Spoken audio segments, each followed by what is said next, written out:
나의 죄를 사는 주의 은혜 크도다. 생명수로 고치사 나를 성케 하소서.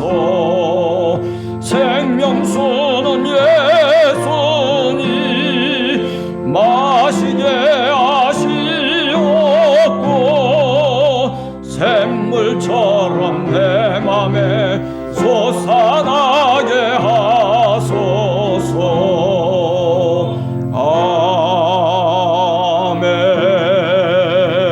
아멘.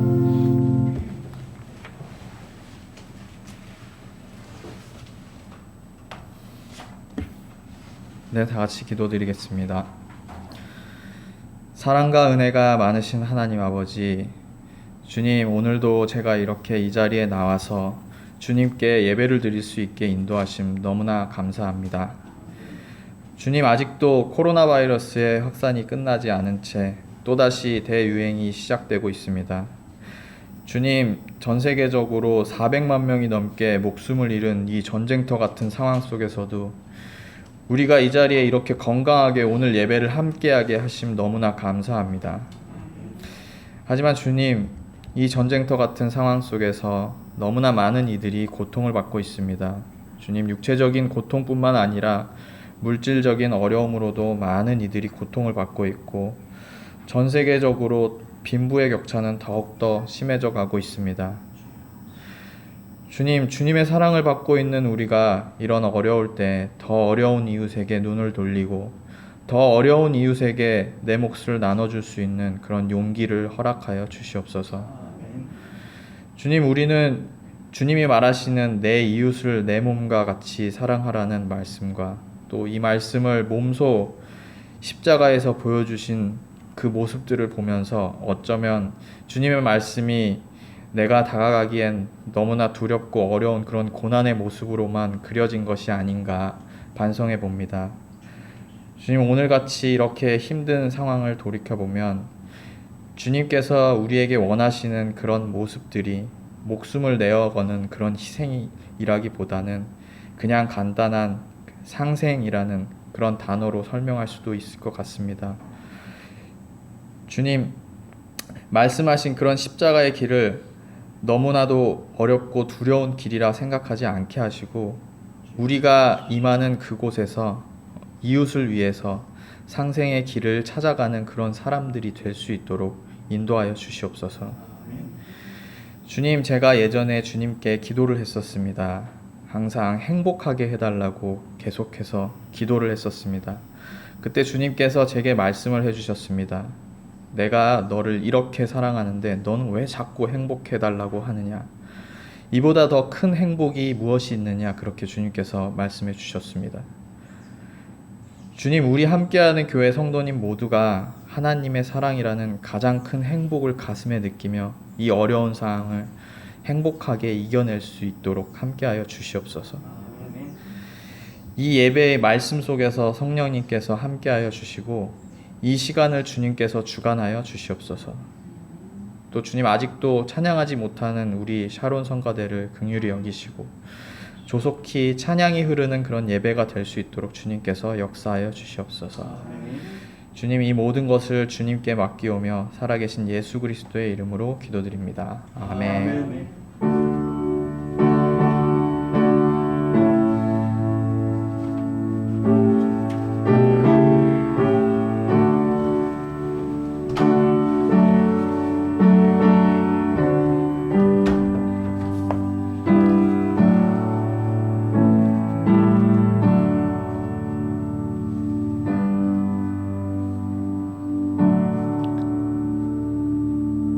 예, 우리 다 같이 응답송 하시겠습니다.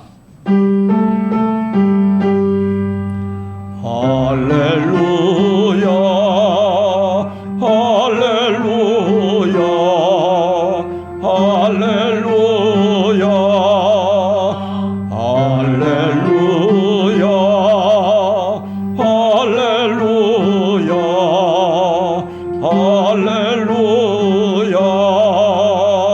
할렐루야.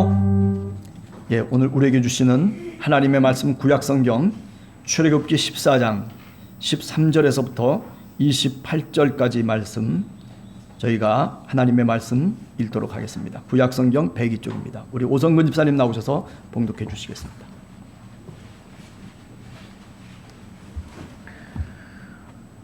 봉독하겠습니다.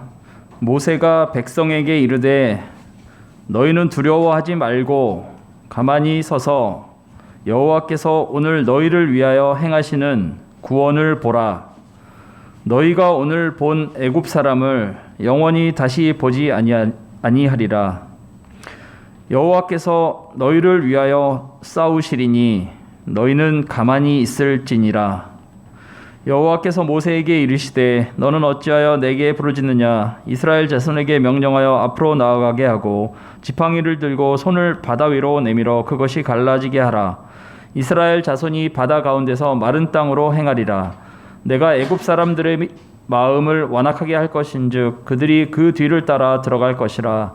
내가 바로와 그의 모든 군대와 그의 병거와 마병으로 말미암아 영광을 얻으리니 내가 바로와 그의 병거와 마병으로 말미암아 영광을 얻을 때에야 애굽 사람들이 나를 여호와인 줄 알리라 하시더니 이스라엘 진 앞에 가던 하나님의 사자가 그들의 뒤로 옮겨가매 구름 기둥도 앞에서 그 뒤로 옮겨 애굽 진과 이스라엘 진 사이에 이르러서니 저쪽에는 구름과 흑암이 있고 이쪽에는 밤이 밝음으로 밤새도록 저쪽이 이쪽에 가까이 못하였더라.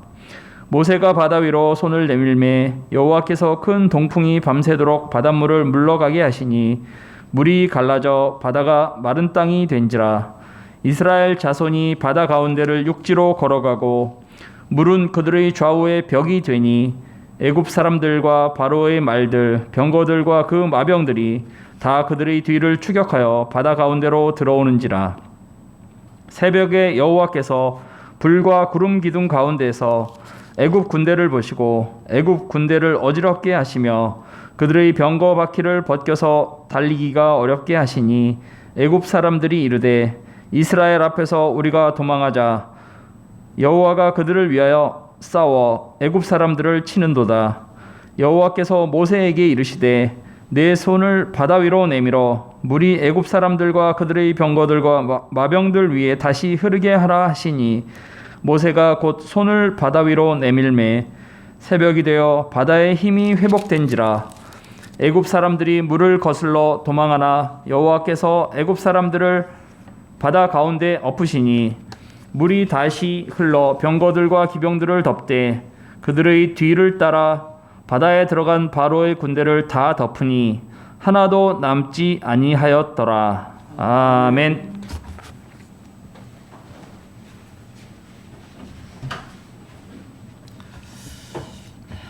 오늘 이 본문은 어제 토요일 날 우리가 성경 읽기 줌으로 모임이 있는데 그 모임에서 같이 읽었던 본문입니다.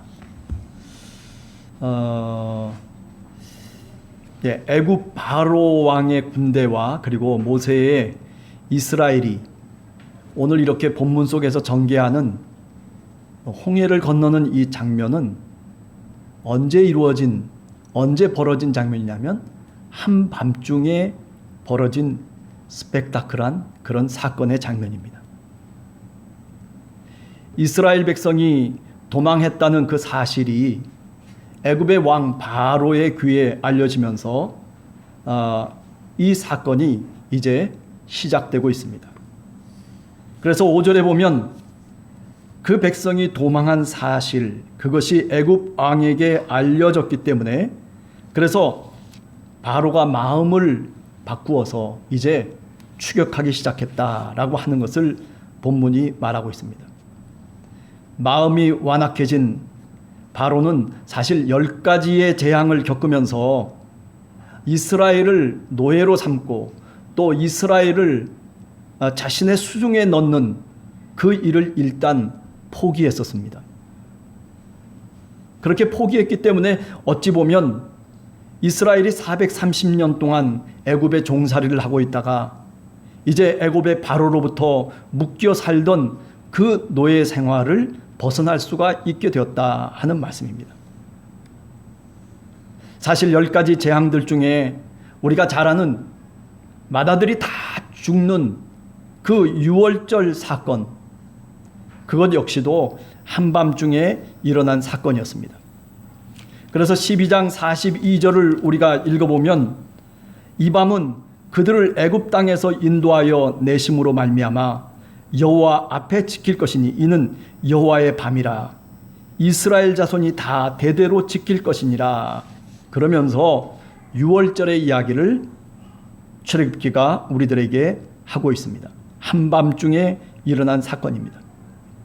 그래서 그 밤을 출애굽기 오늘 12장 42절에서 보면 여호와의 밤이라 이렇게 불렀습니다. 그런데 본문 오늘 우리가 읽은 14장에서도 홍해를 건너는 그 일 역시, 아니 애굽에서 탈출하는 이 출애굽의 사건의 배경은 바로 한밤중에 이루어지고 있다는 것입니다. 그래서 14장 20절에 보면 바로 그 밤중에라고 하는 말이 나옵니다. 또 21절, 24절, 27절도 마찬가지입니다. 모세가 곧 손을 바다 위로 내밀매 새벽이 되어 바다의 힘이 회복된지라. 네. 그러니까 한밤중에 이루어진 이런 엄청난 사건을 오늘 본문이 우리들에게 얘기하고 있다는 겁니다. 좀 맥락은 다를지 모르지만은 여러분들이 잘 아는 창세기 32장 21절 이하에 나오는 야복강의 사건, 야곱이 야복강에서 그 강을 건너는 중에 여호와의 사자와 씨름을 하던, 그래서 이스라엘이라고 하는 그런 이름을 얻게 되는 그 장면과 사실은 어찌 보면 형식적으로 유사하다라고 그렇게 말씀드릴 수가 있습니다. 자, 그런데 이 홍해 사건의 이 기적 사건을 우리가 읽어가면서 종종 사람들은 이런 질문을 합니다. 왜 애굽의 바로 왕의 마음을 야훼 하나님께서 그렇게 완악하게 만들어서 이렇게 도망치는 이스라엘 백성이 더 깊은 위기의 소용돌이 속에 빠져들게 했느냐라고 그렇게 묻기도 합니다. 사실 사흘길을 야훼 하나님께 예배를 드리겠다라고 하는 그런 명분을 갖고 바로 왕에게 나아가서 그 명분을 찾아내고, 그리고 이스라엘 백성들은 모세를 따라서 광야 쪽으로 나왔던 것입니다.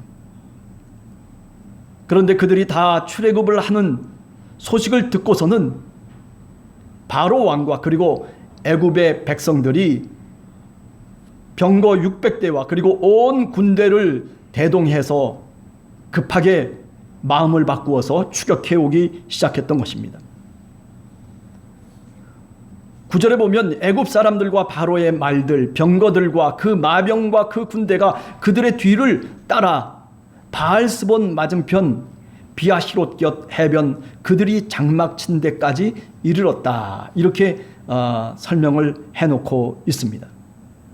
이스라엘 백성 눈앞에는 홍해가 딱 버티고 있습니다. 지금 한밤중입니다. 바다가 넘실대는 시꺼먼, 해도 없고 달도 없고 구름도 없는 그런 어떤 아주 캄캄한 밤중에 일어난 일입니다. 이쪽에는 애굽의 군대가 이 이스라엘 백성들을 죽이려고 병거를 몰고 지금 추격해 오고 있습니다. 아니 가까이 지금 그들이 와 있습니다. 자, 생각해 보면 불기둥이 이리저리 돌아가면서 앞으로도 가고 뒤로도 가고 또 저 앞에 파도치는 홍해가 시커멓게 넘실대고 있는 것입니다. 온 이스라엘이 바다에 가로막혀서 겁에 질려 우왕좌왕할 그때에 모세가 지팡이를 들고 손을 바다 위로 내밀었습니다. 마침내 거친 바다의 물결이 갈라지는 굉음 소리가 나고, 그리고 바닷물이 양쪽 벽을 만들면서 떨어지고 올라가는 그 바다의 소리가 들리고 있는 겁니다. 얼마나 이스라엘 백성들, 겁 많은 이스라엘 백성들의 귓전에 그것이 두렵게 여겨졌을지 충분히 짐작이 갑니다. 하늘엔 하나님의 불기둥이 구름을 따라서 어지럽게 앞과 뒤로 나뒹굴고 있습니다. 밤새도록 바닷물이 물러가는 굉음이 백성들의 귀를 때립니다. 그리고는 바다 한가운데 육지가 보이고 백성이 지나가는 그 길에 좌우 벽이 되어서 파도가 겹겹이 쌓여서 위와 아래로 흐르기 시작합니다. 자, 이런 상황 속에서 만약에 애굽의 군대가, 바로의 군대가 이스라엘을 가까이 뒤쫓아서 추격해 오지 않았다면 아마 이스라엘은 홍해를 어떻게 건넜을까 저는 생각을 해봅니다. 과연 홍해를 택했을까? 아니면 다른 쪽을 택해서 다른 길로 갔을까? 저는 홍해를 택하지는 않았을 거라는 생각을 해봅니다. 이스라엘 사람들의 믿음에 대해서 출애굽기는 부정적으로 우리들에게 말씀하고 있습니다. 이스라엘 백성들은 아마도 겁에 질려서 홍해 바다 한가운데로 지나가지 못했을 것입니다. 더 안전한 길로, 더 위험이 없는 길을 아마도 택했을 것이다 라고 생각합니다. 민수기 13장 33절 이하에 보면 약속의 땅 가나안에 이제 12명의 정탐꾼을 보냅니다. 그리고 40일 동안 저 약속의 땅 가나안을 정탐하도록 그렇게 시간을 주고, 그래서 그들이 정탐하고 돌아오게 됩니다. 그런데 어떤 반응을 그 이스라엘 백성들이 그때 보이게 되냐면 다들 두려움에 떨기 시작하는 거죠. 아니, 10명의 정탐꾼들이 돌아와서는 하는 얘기가 우리는 정말 메뚜기와 같다. 저 사람들은 얼마나 키가 크고 그리고 네피림처럼 그렇게 힘이 센지 우리는 저들과 상대할 수가 없다라고 그렇게 부정적인 이야기를 하게 됩니다. 이스라엘 백성들이 다들 이제 우왕좌왕하면서 그러면서 놀래서 겁에 질려서 탄식을 합니다. 왜 우리가 애굽에서 나왔을까? 우리가 바로 메뚜기와 같다. 그러니 우리가 이제 애굽으로 돌아가자라고 하는 그 말이 광야 40년 동안 광야의 길을 걸어가는 이스라엘 백성들이 배가 고팠을 때, 또는 물이 목말랐을 때, 또는 뭔가 자신들의 뜻대로 되지 않았을 때 늘 했던 얘기가 뭐냐면 바로 애굽으로 돌아가자는 말이었습니다. 만나와 메추라기를 먹으면서, 그러면서 낮에는 구름기둥, 밤에는 불기둥으로 인도하고, 그리고 신발이 떨어지지 않고 옷이 헐지 않을 그런 기적을 체험하고 있는 이스라엘 백성임에도 불구하고, 그런데 어떻게 해요? 늘 문제만 생기면 과거로 돌아가자, 애굽으로 돌아가자. 그 애굽으로 돌아가서 사실 어떤 일이 있었습니까? 바로의 노예가 돼서 피라밋을 만들고 그리고 성전을 건축하고 그 노역에 끌려다니면서 얼마나 힘들게 살았던 그 과거의 시간으로 돌아가자고, 그것이 아름답게 보이는 거죠. 이처럼 사람이라고 하는 것은 이렇게 자기 자신에게 현재적으로 부닥쳐 오는 그 위험과 그리고 그 안타까움 속에서 과거를 돌이켜보면서 과거가 아름다운 것처럼 그렇게 착각을 합니다. 성경의 맥락을 가만히 우리가 구약 성경을 읽어보면 이스라엘 백성은 정말 겁 많고 판단이 부족한 오합지졸 그 자체였습니다. 따라서 한밤중에 이렇게 홍해를 건너야 하는 하나님의 구원 사건을 어쩌면 그들은 애굽의 군대가 쫓아오지 않았다면 스스로 회피하고 그리고 다른 길로 갔을 것이다 라고 하는 것을 우리가 짐작해 볼 수 있는 것입니다. 애굽의 바로의 군대가 가까이 뒤에서 이스라엘 백성들을 추적해 오는 이 장면은 사실은 좀 안타까운 마음이 있지만은 불행 중 다행인 셈입니다. 뒤에서 이스라엘 백성을 죽이려고 쳐들어오는 애굽의 바로의 군대 때문에 어쩌면 이스라엘은 홍해의 갈라짐 앞에서도 죽기 아니면 살기라는 그런 선택을 할 수밖에 없었던 것입니다. 홍해를 앞에 두고 그 두려움 속에 모세가 손을 들고 지팡이를 들고 그리고 바다를 향해서 내밀 때 그 바다가 갈라지고 있음에도 불구하고 그러나 이스라엘 백성들은 그 길로 가려고 하질 않았습니다. 아니, 혹시 또 저 바다가 덮쳐올 수도 있고, 아니 저렇게 바닷물이 벽이 되어서 쌓이고 있는 그 장면을 보면서 그 소리를 들으면서 두려움과 믿음 없는 그 모습 속에서 그 사건을 경험하게 되었다라고 하는 겁니다. 애굽의 바로의 군대를 뒤에 두고 이스라엘 백성은 그렇기 때문에 다른 길이 없었다는 말씀입니다. 죽든지 아니면 홍해를 건너가든지 지금 이 둘 중에 하나를 선택해야 되는 그런 시점에 이스라엘 백성들이 놓여 있는 것입니다. 홍해의 바다가 그들이 나아가는 그 길에 벽을 쌓으면서 요란한 굉음을 내고 있었지만은 이스라엘은 어쩔 수 없이 믿음으로, 아니 믿어야만 했고 그리고 앞으로 나가야만 했던 것입니다. 여러분, 우리들도 인생을 살다 보면 어쩔 때는 이런 모습으로 우리가 우리 삶을 맞이할 때가 있습니다. 이게 보편적인 삶의 법칙은 아니지만은, 그러나 어떤 때는 종종 사면 초가에 몰려서 그래서 내가 뭔가 하나밖에는 선택할 수 없는 입장에 놓일 때가 종종 있다는 것입니다. 그럴 때 그렇습니다. 이스라엘 백성들처럼 모세가 손에 지팡이를 들고 그리고 바다를 향해서 내밀고 그리고 하나님의 말씀대로 그 바다가 쪼개지고 갈라지고 있는 그 사건을 우리가 믿음의 눈으로 바라볼 수 있어야 됩니다. 아니, 믿음으로 그 앞으로 나가야 되는 것입니다. 뒤를 돌아본다고 해서 어떤 또 다른 길이 있는 것이 결코 아니라는 말씀입니다. 이처럼 하나님의 역사는 한밤중에 종종 일어나고 있습니다. 창세기 32장 22절 이하에서 야복강에서 야곱이 홀로 하나님의 사람과 싸우며 이스라엘로 불리는 그때도 한밤중이었습니다. 예수님의 제자들과 예수님이 새 언약을 맺으시며 그들을 새로운 이스라엘로 부르시고 그리고 하나님의 백성으로 구원받은, 약속받은 하나님의 백성으로 그들을 부르시는 성만찬의 때도 역시 한밤중이었습니다.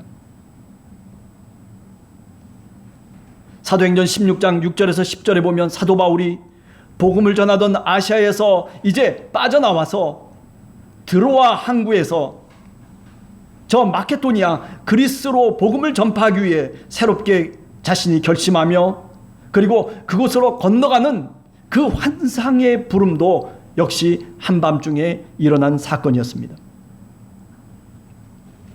오늘 우리도 눈이 있어도 보지 못하는 코로나라고 하는 그런 바이러스로 인해서 사실 어쩌면 신앙의 삶에 있어서 한 번도 경험해 보지 못한 한밤중을 저희들이 걷고 있습니다. 어둠 속에서 이 코로나라고 하는 이 바이러스는 귀신처럼 변장을 하고 이제 델타 변이까지 바뀌어져서 우리들에게 쳐들어오고, 그래서 그것 때문에 다들 오늘 또 걱정을 하고 있습니다. 성주 중학교에서 선생님이 확진자가 되니까, 그러니까 다들 예찬이네도 또 그리고 정협이네도 다 지금 임시 선별 검사소 가서 검사를 하고 음성이 나왔다는 거예요. 네. 그리고 격리를 2주간 해야 된다는 거예요. 교회도 나올 수 없고 그리고 학교도 갈 수 없고 직장도 갈 수 없고 이런 일들이 사실은 역사 이래 없었어요. 그런데 이 귀신처럼 변장한 델타 변이 코로나 바이러스가 우리를 그렇게 만들어가고 있는 겁니다. 그러나 성경을 읽어보면 읽어볼수록 새롭게 깨닫는 것이 다른 게 아닙니다. 새까만 어둠 속에서 하나님은 믿음의 사람들이 새로워지고 그리고 참 하나님의 사람이 되기를 원하신다는 사실입니다.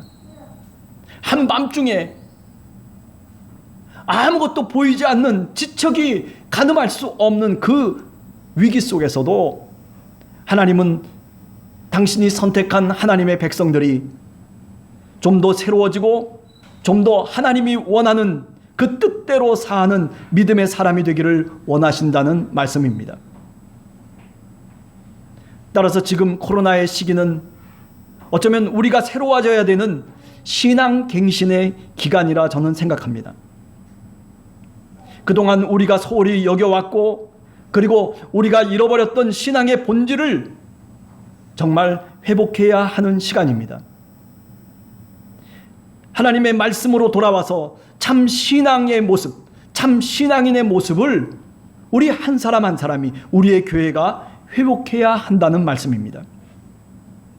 개인도 마찬가지고, 그리고 우리의 교회도 마찬가지고, 그리고 오늘 우리가 살아가는 사회나 국가나 그리고 온 세계가 다 마찬가지일 것입니다.